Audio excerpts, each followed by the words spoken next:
Hi, Taurus! Ayan, mid-month of October 2024, hingi tayo ng guidance advice na marahil kailangan yung marinig. Ngayon, isasabay na natin yung messages na maaring umangat din in regards dito sa darating na full moon this October 17. We'll see kung anong kailangan marinig ng mga Taurus ngayon. Mensaheng gabay po. Message. Taurus. Tayo po ay live na live sa ating YT. Babalikan ko kayo guys maya-maya.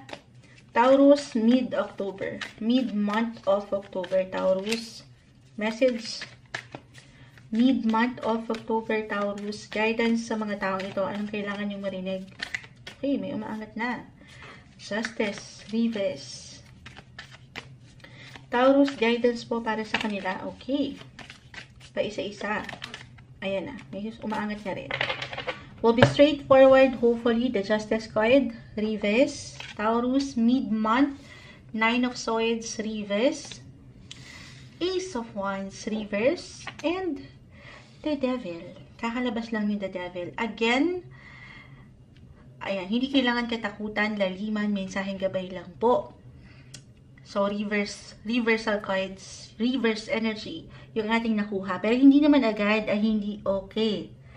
Okay? Meron lang po itong kalakip na mensahe, Taurus. Mid-October, pinapaalalahanan ka ng baraha, Taurus, na alin yung worry, yung pag-aalala, yung pressure ng buhay. Sa relasyon, sa partnership, sa pera, trabaho, andito na yun lahat. Tanggalin ang maging mapag-alala. Na hindi madali. Lalo pa sa buhay natin ngayon. Kung hindi tayo magiging practical, hindi na siya madali. Pero tulungan ng sarili to stay positive. To stay optimistic sa sitwasyon mo ito. Or kung higit po tayo magiging practical, kasi itong si full moon, that will happen this October 17. It will highlighted your 12th house. 9 of Swords. Ito, kung magiging practical tayo. Maring ang ilan ay kinukulang. Justice card, Reverse. Merong ilang imbalance. The Devil, umangat na naman. The Reverse. Ito tayo. Kailangan meron kayo ditong i-balance para mas matanggap nyo yung tamang justice, yung hustisya na deserve nyo. Hindi kailangan laliman, pero eto, it could be physically, mentally, emotionally. Kung kailangan, baka kulang kayo. Saan? Sa tulog rin. Dahil dito sa ilang isipin na aking na-mention, sa ilang pag-aalala na normal, hindi madali. Okay? Pero very important this time to listen to your body, guys. Sa point po na ito, tanging kayo ang higit na makapagsasabi. Hindi po isang medical advisor ang Moonchild. Aking uulitin. Pero hinihikayat kayo ng baraha dito. Lalo pa kung aking i-apply itong full moon sa 12th house. This is the best time. Best time to listen. Listen guys. Kasi dito yung more on parang kailangan yung magpahinga. Hinihikayat kayo to do some reflection. To review your life. Lalo kung meron talagang ilang sitwasyon na hindi ganun kadali. Sa 12th house, dyan pumapasok ang healing. Pagpapahilom ng inyong pakiramdam. Again, could be physically, mentally, emotionally.